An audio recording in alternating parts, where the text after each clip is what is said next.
रिया बेटा क्या कर रही हो? मैंने आपको पहचाना नहीं। मैं तुम्हारे पापा का दोस्त हूँ। मैंने आपको अभी भी नहीं पहचाना। क्या हुआ? एक अंकल मुझे बार-बार परेशान कर रहे हैं। याद रखिए, अपराधी पहले विश्वास जीतता है, फिर वह मौका ढूंढता है। अरे रिया, ये खिलौना लो, मैं तुम्हारा दोस्त हूँ। मेरी मम्मी ने मना किया है। अरे ले लो, मैं तो अपना ही हूँ। अगर कोई व्यक्ति आपको कभी डराए, आपको अकेले में बुलाए या फिर आपको रात रखने को बोले तो सावधान हो जाइए। बच्चों को डराना सही या गलत? किसी को मत बताना सही या गलत? बच्चों को लालच देना सही या गलत? दोस्तों, अपराधी एक ही गलती नहीं करता।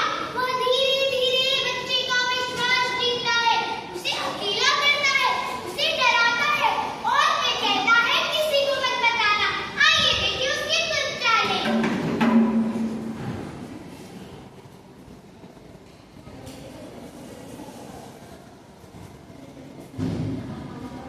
यह अंकल हमारा पीछा क्यों कर रहे हैं? अरे बेटा, मैं तो बस देख रहा था कि तुम अपने घर सुरक्षित पहुंच जाओ। अच्छा, हाँ, तुम मेरे साथ चलो।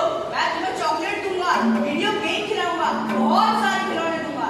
नहीं, दीदी के अंकल अच्छे नहीं हैं। चलो यहाँ से चलते हैं। अरे दीदी भी जल्दी क्या है, 2 मिनट तो बात कर लो। नहीं, ना का मतलब ना ही होता है। अगर कोई आपको बार-बार बात करने के लिए परेशान करे या रास्ता रोके तो वो गलत है। बेटा, मैं किसी काम से बाहर जा रही हूँ। जब तक मैं ना आऊँ तब तक तुम अपने पड़ोसी के यहाँ चले जाओ। ठीक है। बोलो बेटा, क्या काम है? अंकल, मेरी मम्मी घर पर नहीं है। क्या मैं कुछ देर आपके घर रुक सकता हूँ? हाँ बेटा, बैठो ना। बेटा तुम बोल तो रहे होगे, मैं तुम्हें कुछ दिखाता हूँ।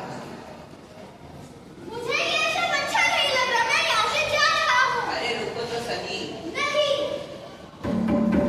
तो देखा सभी ने, आजकल के समाज में लड़कियां लड़के दोनों ही असुरक्षित है। दोस्तों, अगर कोई बात आपको मजाक के नाम पर भी असहज करे तो आप चुप ना रहें। तुरंत किसी भरोसेमंद व्यक्ति को बताएं। मुस्कान नहीं हो जाती है जब चुप्पी कर जाती है। बच्चों की आंखें बोलती है, बच्चियां सुन जाती है। मुझे इतना डर क्यों लग रहा है? यदि मैं मम्मी को बताऊं तो? मत डराना। मम्मी मुझसे नाराज हो जाएगी। अगर चुप रहो। कोई मेरी बात पर विश्वास ना करे तो? कोई नहीं करेगा, सब यही कहेंगे, चुप रहो, चुप रहो, चुप रहो।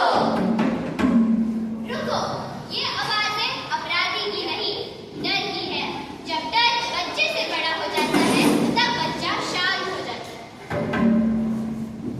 अरे बेटा, क्या हो गया? इतने दिनों से मुस्कुराते नहीं हो, खेलते नहीं हो और हंसते भी नहीं हो। मुझे बताओ क्या बात है?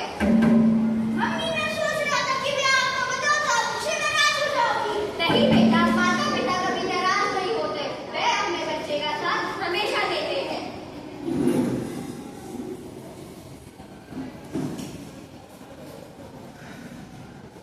अरे तुम लोग क्या खेल रहे हो? मुझे भी खिलाओ ना। मैं तुम्हारी दोस्त हूँ। मैं तुम्हारी दोस्त हूँ। मुझसे गले तो मिलाओ। अरे हटो, छोड़ो मुझे। तो दोस्तों, पढ़ाई के साथ साथ आपको गुड टच और बैड टच की भी जानकारी होनी चाहिए। गुड टच वह होता है जो आपको अच्छा, सम्मानित और सुरक्षित महसूस करवाता है। जैसे जब आपकी मम्मी आपको प्यार से गले लगाती है या फिर जब आपके शिक्षक आपको शाबाशी देते हैं। लेकिन बैड टच जो आपको असुरक्षित, डरा हुआ महसूस कराए, ऐसी चीजों को आप नजरअंदाज बिल्कुल न करें। यदि मुझे 5 फूल और अंके सुनने पे अच्छा न लगे तो? डरना मत, घबराना मत और चुप भी मत बैठना। अपने माता पिता, शिक्षक या किसी भरोसेमंद व्यक्ति को जरूर बताना। गुड टच दे, अपनापन, बैड टच दे, चेतावनी, सही गलत की, पहचान करो, यही है सच्ची समझदारी। डर नहीं, हम बोलेंगे, सच का साथ। हम देंगे, मम्मी पापा टीचर से हर बात करेंगे।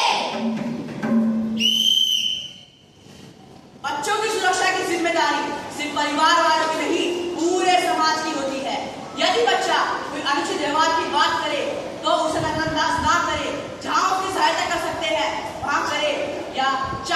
हेल्पलाइन नंबर 1098 पर तुरंत कॉल करें। पॉक्सो एक्ट बच्चों की सुरक्षा के लिए ही लागू किया गया है। अब मैं आप सबसे प्रश्न पूछता हूँ, यदि बच्चा कोई अनुचित व्यवहार बताए उसे चुप कराना सही या गलत? उसकी सहायता करना सही या गलत? हर स्कूल, हर घर, हर गली बच्चों के लिए सुरक्षित होनी चाहिए। यही हमारी शिक्षा है।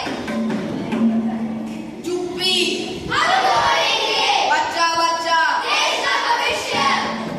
अब आइए आप सब भी हमारे साथ शपथ लीजिए। Right hand forward. मैं शपथ लेती हूँ कि मैं अपना और हर बच्चे का सम्मान करूंगी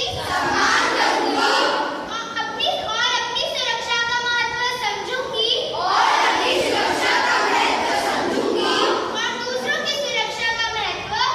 दूसरों की सुरक्षा का महत्व का सम्मान करूंगी। यदि कभी मुझे या किसी अन्य बच्चे को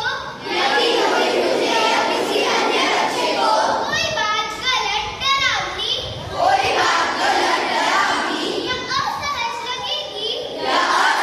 लगेगी तो मैं चुप नहीं रहूंगी।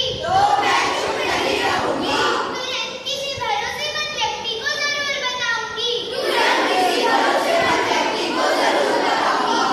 अपने मित्रों को जागरूक करूंगी और उनकी सहायता करूंगी। धन्यवाद। बच्चे खिलौना